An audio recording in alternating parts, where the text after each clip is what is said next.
Hello. Some big news, good and bad. So, it's aiming to get the timing cover off. To get the timing cover off, you need to get the crankshaft pulley off.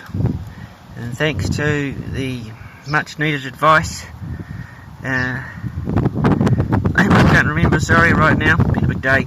Crankshaft pulley is in two pieces, and these bolts go in the front.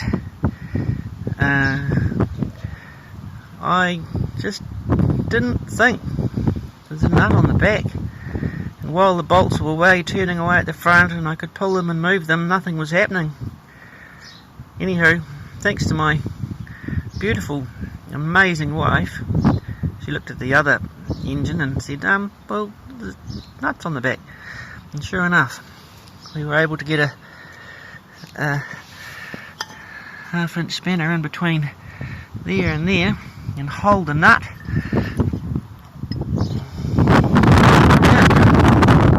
Bing bang boom. Front half of crankshaft pulley.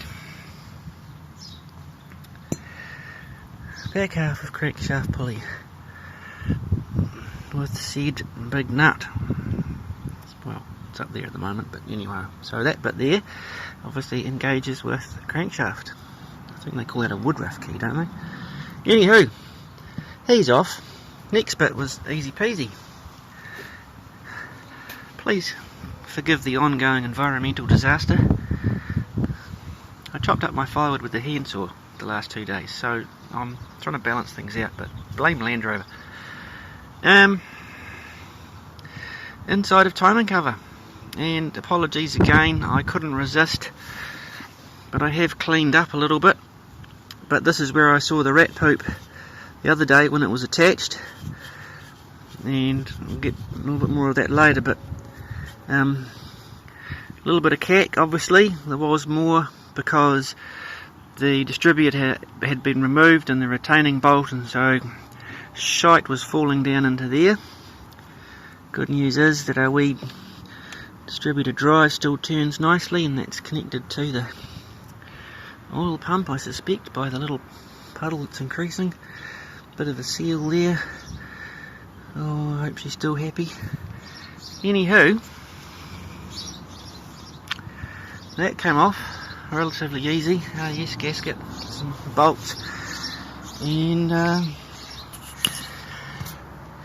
here we are.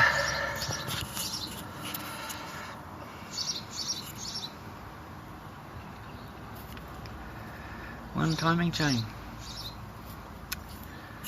one crankshaft, timing chain retaining gizmo, and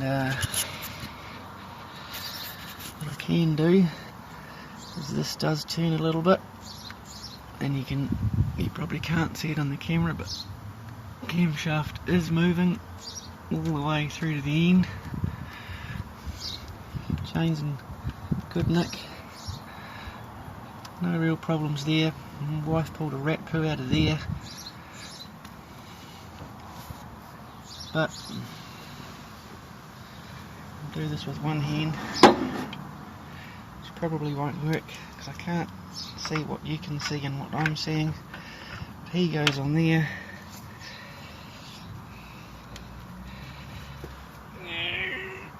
A bit hard to do, but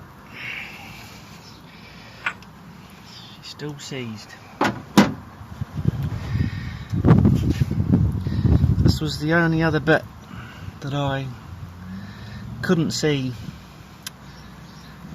and was a potential problem if somehow this was jammed up in here.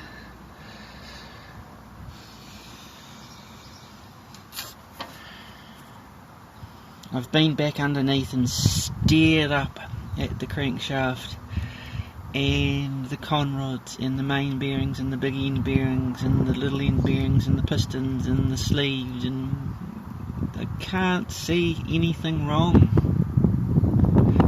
Nothing obvious. The vehicle is rolling backwards and forwards, so we know that the clutch is disengaged. It's not a jam clutch, nothing to do with the transmission. that actually seems to work alright, shifting through gears, whatnot. The problem is between there and here, and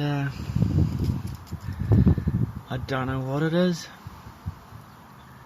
Something is jammed up.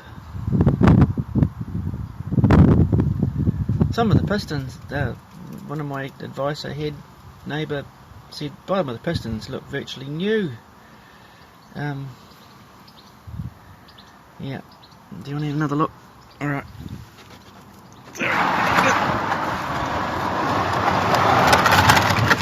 Stuff in the way. Here we go. Underneath.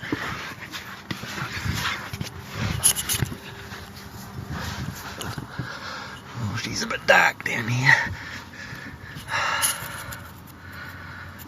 So that's number 5 at the back. Transmission end. Don't know whether that's focusing. Is that a bit better? So then we've got, yes, 7 and 8. Number 4, 6 and 5. Number 3, 4 and 3. Number 2, it's very dark. I don't think you can see anything.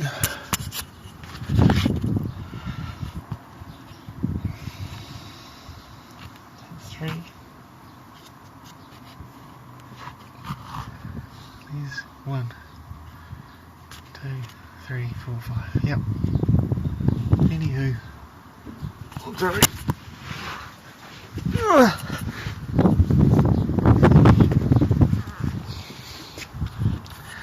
Tell me, why is she stuck? Remember, our bores look really good